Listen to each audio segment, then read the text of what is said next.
Picture a massive collision in the salty air in the dead of night as three fishermen lose their lives in an incident at sea with a foreign vessel on the South China Sea.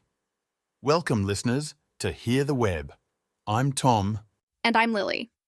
Today, an oceanic tragedy unfolds in the South China Sea involving a foreign vessel and Filipino fishermen. Tragically, the captain was among the three dead in what's being investigated as an unfortunate sea accident. The incident took place near Scarborough Shoal. The surviving crew members of the FFB Daring, all 11 of them, navigated their way to land on their service boats, showing great determination and courage.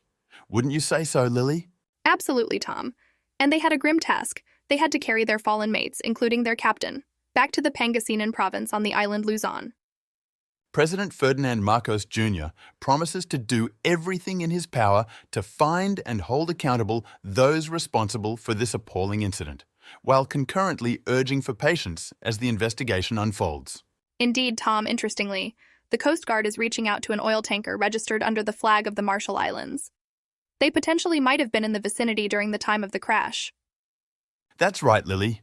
The oil tanker, coming from South Korea and heading to Singapore, was apparently in the area during the collision. Investigators are now gathering solid proof. For our listeners, it's important to highlight the strategic significance of the South China Sea. Not only is it home to fertile fishing grounds, but a third of global shipping, worth trillions of dollars, passes through it annually. So, massive ships routinely sail through these waters. And it's not without hazards.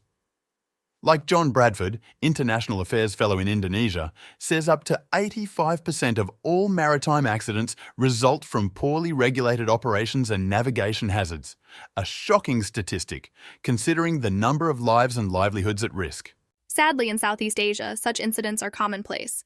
Poor training and mistreatment are often cited, and sometimes collisions resulting in death go unreported due to fear of prosecution or mistrust in authorities. And then there's the territorial dispute, with multiple Asian nations and China claiming parts of the South China Sea. China vehemently asserts control over most of the sea, defying an international court ruling. Scarborough Shoal, the site of this collision, is indeed a fishing hotbed and a strategic reef, being 200 kilometers west of Luzon. It has been a significant source of tension between China and the Philippines. Richard Haidarian, a senior lecturer in international relations at the University of the Philippines, makes an interesting argument. He suggests that even if this incident does not directly involve China, the territorial disputes may have indirectly influenced the tragic events. Yes, he points out that Filipino fishermen are being pushed farther into the high seas due to China's aggressive actions, causing incidents like this one to have a higher risk. Incidentally, China's foreign ministry has defended the behaviour of their vessels in the waterway and vows to firmly safeguard what it views as territorial sovereignty. Manila's vessels, on the other hand, routinely encounter larger Chinese Coast Guard ships and fishing vessels, increasing the tension in the region. Even though in 2016 an international tribunal in The Hague ruled in favour of the Philippines, Manila still alleges that Beijing continues to disregard the ruling. It's a situation marked by tension, covered by sea and congested by multiple claims of ownership. One can only hope that investigations into these incidents will illuminate not only the specific causes, but the wider contributing factors for the safety of the countless lives that sail these waters. And that brings us to the end of this episode of Hear the Web. We've covered the South China Sea collision, the investigation that followed, and the geopolitical elements that might indirectly contribute to such disasters.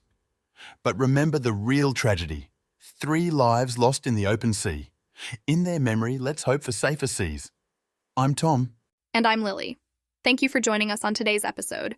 Stay tuned to Hear the Web for more insightful discussions on the stories that matter. Till then, stay safe and aware.